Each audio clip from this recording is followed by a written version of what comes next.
Muy buenas tardes. Realmente es un privilegio participar en este seminario internacional Nuevo Equilibrio de Poderes, Estado de Derecho y Democracia. Sede Universidad Autónoma del Estado de Quintana Roo. Agradezco infinitamente la invitación al comité organizador. Hago énfasis al doctor Luis Gerardo Samaniego Santamaría por organizar este seminario tan significativo. Participo en la mesa 3, funcionamiento del Poder Judicial y acceso a la justicia. Bien, en este tema que trataré de esbozar acerca de algunas reflexiones de cómo ha venido evolucionando el Poder Judicial y el acceso a la justicia. En la Constitución de 1824, ya en el México independiente, ya se tiene considerada la existencia del Poder Judicial Federal, en donde la Suprema Corte de Justicia se conformaba por 11 ministros y serían nombrados por las legislaturas estatales. Bien, en ese entonces se le identificaba como la Corte Suprema de la República. Por otra parte, cabe mencionar que en los años subsecuentes, con la figura de Santana y todas esas cuestiones de caudillismo, tenemos las 7 leyes orgánicas de 1836, en donde la Suprema Corte en ese momento ya puede resolver recursos de nulidad y otros que permita que esta Corte implemente la justicia sobre las Cortes menores.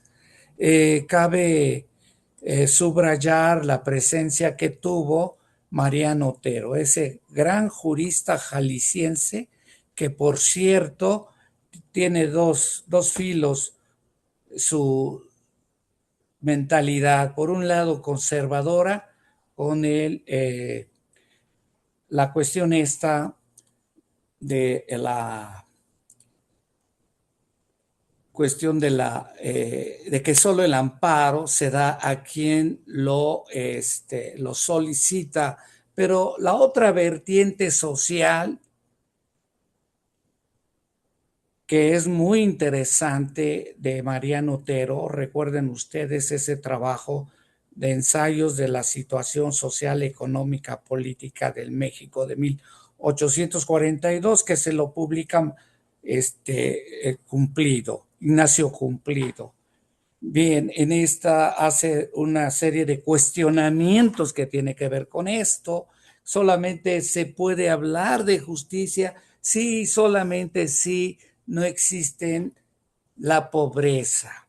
Pero bueno, el problema de la pobreza tiene muchos años, ¿no? Entonces, a México independiente surge con problemas de pobreza, lo que le genera también grandes problemas que viene ya desde la colonia desarrollando la temática de la corrupción y la impunidad.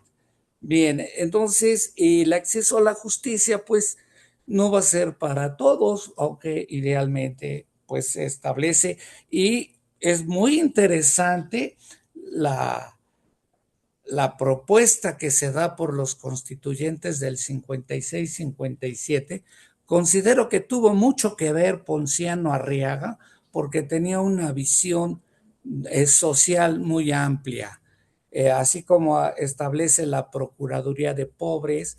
En ese cariz social considero que en este periodo es cuando se habla de la participación ciudadana para la elección de los ministros bajo ciertos esquemas, muy diferente a lo que hoy sucede en esta reforma de febrero de 2024. Bueno, entonces cabe mencionar que es en la época de Juárez cuando se da una nueva visión de la impartición de justicia por parte del máximo órgano que es la Suprema Corte de Justicia. Y entonces aquí cabe mencionar, entre otros grandes juristas de aquella época, a Vicente Riva Palacios, Ignacio Ramírez el Micromante, José María Lafragua, José María del Castillo Velasco, Ignacio Manuel Altamirano y León Guzmán. Bueno, así van los años transcurriendo y llegamos a, a la dictadura del porfiriato, en donde hay una concentración del poder ejecutivo que es el que nombra a los ministros. En esa época hay un jurista muy importante mexicano como Ignacio Luis Vallarta, en donde él hace referencia, entre otras cuestiones, que pues la Corte siempre ha estado, podríamos decir, maniatada por el Ejecutivo. Entonces, estamos en la dictadura, ¿no? Donde pues Porfirio Díaz tuvo una larga estancia en la presidencia de más de 30 años y como toda dictadura, pues hacía y deshacía con estas cuestiones.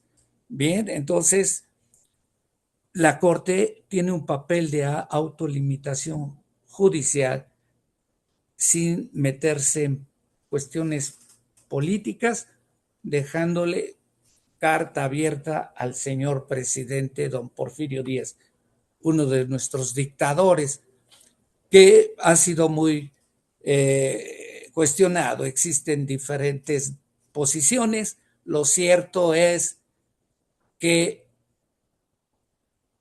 se da un movimiento armado de 1910, 1917, la Revolución Mexicana que cobra más de 2 millones de vidas, pero se logra convenir en una nueva constitución, la de 1917, una constitución que permite establecer el constitucionalismo social, una constitución que hace énfasis acerca de la justicia social, la educación pública gratuita, el, el derecho al trabajo, el 27 constitucional sobre el reparto de tierras y corregir el problema de la pobreza en el campo. Entonces, esta parte es muy significativa y donde también el Poder Judicial pues va a tener un desarrollo amplio con una visión social, cosa que no se había logrado en la dictadura de Porfirio Díaz. Pasando, vamos a seguir con otras reformas. 1928, hasta hacer referencia que en la época de Lázaro Cárdenas se establece la sala que tiene que ver sobre los problemas laborales y agrarios, en donde se da una mayor atención a los problemas del acceso a la justicia y haciendo énfasis a la justicia social. Bien, entonces vemos que ya en 1940 al 82 la Corte, pues siempre en esa cuestión tan limitada, y vemos que un represor como Gustavo Díaz Ordaz reprime la libertad de expresión de los manifestantes en el 68 y se establece el tipo de disolución social, ¿no? En lugar de dar una, pues, mayor cobertura a esos derechos humanos de la libertad de expresión, de la igualdad. Bueno, también cabe resaltar que en 1961 una mujer, la primer ministra de la Suprema Corte de Justicia de la Nación, María Cristina Salmorán, en 1961, eh, eh, figura como la primer ministra y trata sobre la cuestión del derecho del trabajo. Es algo relevante. Entonces, también cabe mencionar que en los años, el que sucede al presidente Gustavo Díaz Ordaz es Luis Echeverría Álvarez, que tiene una política económica contradictoria. Por una parte, empieza a generarse a los tecnócratas, pero en una también política social, de arriba y adelante los pobres, pero que pues no logra su desarrollo. Y bien, que también se le acusó que tenía su número identificado por la CIA. Se hace una represión también en 1971 con los halcones. En fin, la guerra sucia, dice. Eh, la Corte tuvo una posición también, pues, pasiva. En 1994 es un año muy interesante, donde se da un proceso de, de cambio, de transformación. Es interesantísimo cómo se logra una convocatoria nacional para efecto de participar en reflexiones, observaciones, comentarios y propuestas para mejorar el funcionamiento del Poder Judicial, así como del acceso a la justicia. Bien, de ahí sale el libro blanco que publica la Suprema Corte de Justicia y que es un buen ejercicio de sociología jurídica aplicada. En esa reforma judicial y esa gran convocatoria para opinar, cabe hacer mención que de, después de que también debemos mencionar que en un momento pues muy dramático para la historia patria, en esa problemática de los deudores de los créditos con garantía hipotecaria, pues no favorece la Corte a los deudores, entre otras razones, porque la presencia del presidente del momento hace una recomendación para efecto de que sean prudentes los juzgadores y la Corte resuelva en favor de la banca, porque según el presidente menciona que si se resuelve de otra manera en favor de los deudores, de las mayorías, diríamos, de los que tienen menos ingresos, menos riqueza, se generaría un problema global. Bien, pero no obstante, vemos que nuevamente ya había, en tiempo atrás teníamos 26 ministros, ahora se reduce a 11. Se empieza a politizar la cuestión de la impartición de justicia y en atención a las cuestiones económicas. Es ahí en ese periodo también donde están los problemas de FOBA, PROA y que se da una resolución favorable para los dueños del capital. Bien, no obstante, se hacen ampliaciones al Poder Judicial, se establece el Consejo de la Judicatura, entre otras de las cuestiones, se empieza a hablar ya de la carrera judicial, etcétera. Bien, cabe mencionar, fíjense, que me llama la atención en esa transición de 1994 hasta la reforma del 2019, en donde se da allá en 2021, en donde se hace énfasis a la carrera judicial, a tratar de disminuir el problema del nepotismo. Bien, esta reforma judicial pues deja de ser a partir de la nueva reforma judicial del 2024. Esta reforma judicial pues ha tenido muchos comentarios en pro y en contra. Entre otras razones, se hace mención como en 1857, pero de otra manera, habría que hacer un estudio comparado y de esas dos experiencias ver qué se puede sacar para ir mejorando. Bueno, pero entre otras razones se hace mención la elección de personas juzgadoras por voto popular, creación de un nuevo órgano de administración judicial que tiene que ver con los tribunales de disciplina judicial. Se deja de hablar del Consejo de la Judicatura, cambios procesales para tratar de garantizar una justicia pronta y expedita. La iniciativa propone la elección vía voto popular de ministros y ministras de la Suprema Corte de Justicia, magistrados y magistradas de circuito, jueces y juezas de distrito, magistrados y magistradas locales, jueces y juezas locales, magistrados y magistradas del Tribunal de Disciplina Judicial y magistrados y magistradas del Tribunal Electoral. Al respecto, se modifican los artículos 94, 95, 96, 97, 99, 100, 116, 122 de la Constitución Política de los Estados Unidos Mexicanos.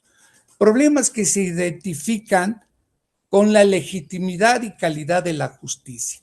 La elección popular de personas juzgadoras no garantiza para algunos una mayor legitimidad y sobre todo por la expertise.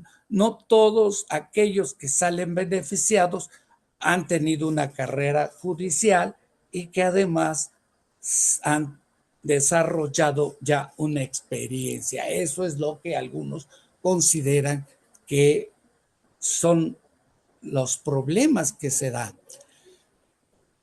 Hay quienes dicen la legitimidad por mayoría no significa calidad, ¿no? Y la independencia del Poder Judicial también se cuestiona, su autonomía, que todavía existe una dependencia muy fuerte con el Ejecutivo, con el Legislativo y otras cuestiones también que se vienen dando. Entonces, es algo fuerte, es un buen intento para tratar de desarticular esa política feudal que se venía generando de patrimonialista.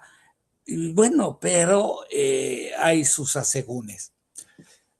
La elección popular, algunos mencionan, afectará el acceso a la justicia, a la seguridad jurídica de las personas involucradas en procesos judiciales. La destitución injustificada de las personas juzgadoras federales y estatales. El proceso de selección de personas candidatas que no garantizan la expertise para ocupar esos cargos también se establece como situaciones en contra.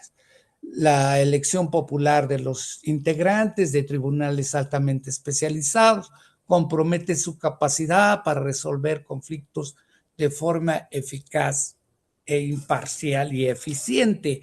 La experiencia de Bolivia no nos ha dejado buenos resultados, es lo que se habla en términos generales. Entonces considero que habría que pensar y repensar, entre otras cuestiones, que tenemos que ir haciendo énfasis, cómo aminorar este problema tan fuerte de la corrupción, de la impunidad, de la ineficacia e ineficiencia, donde Jorge Carpizo nos mencionaba hace algunos años, antes de morir, en un ensayo sobre la moral pública. Son problemas que los tenemos ya de muchos años atrás. Esperemos que en esta oxigenación de esta reforma, pues se haga énfasis de cómo ir aminorando, qué es lo que tenemos que hacer, qué tanto será necesaria una convocatoria a nivel nacional para que, como se dio el ejemplo de esa participación ciudadana, no solamente de los legisladores, de los ejecutivos de la nación y estatales, sino que también podríamos decir de esta cuestión de la parte esta eh,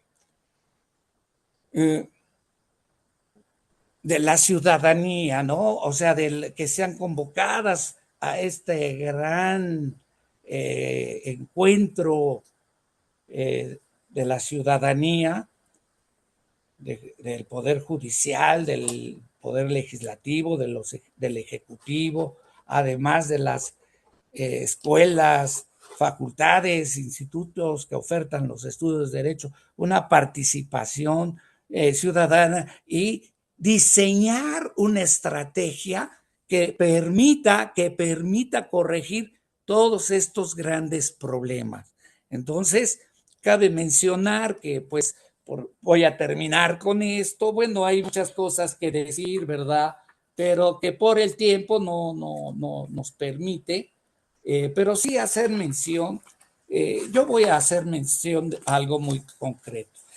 El obstáculo económico por el cual muchas personas no están en aptitud de tener acceso a los tribunales de justicia a causa de su pobreza, por la que sus derechos corren el riesgo de ser puramente aparentes. Es una reflexión de Mauro Capelletti, una autoridad en materia procesal. Una reflexión de su servidor, cómo seguir conservando un modelo de justicia que no se hace realidad tangible en las sociedades humanas que se debaten en la miseria, en la desesperación. ¿Qué hacer? ¿Será posible construir un paradigma de la justicia que aminore la pobreza e indigencia del más del 70% de la población mundial que carece de los mínimos vitales de educación, de trabajo, de salud, de un ambiente que permita el desarrollo y la convivencia humana? Sí, tenemos que trabajar mucho acerca del problema de la pobreza. Es una realidad, no es una ficción. Y enhorabuena que hay muchas cuestiones que se pueden criticar a favor o en contra, pero que esta corte hace unos días resolvió ya plenamente que el señor Salinas Pliego pues pague, porque el señor Salinas Pliego no perdona a los deudores. Si usted se atrasa en el pago de una semana, le cobran intereses. Entonces, qué bueno que se haga justicia. Muchas gracias. Buenas noches.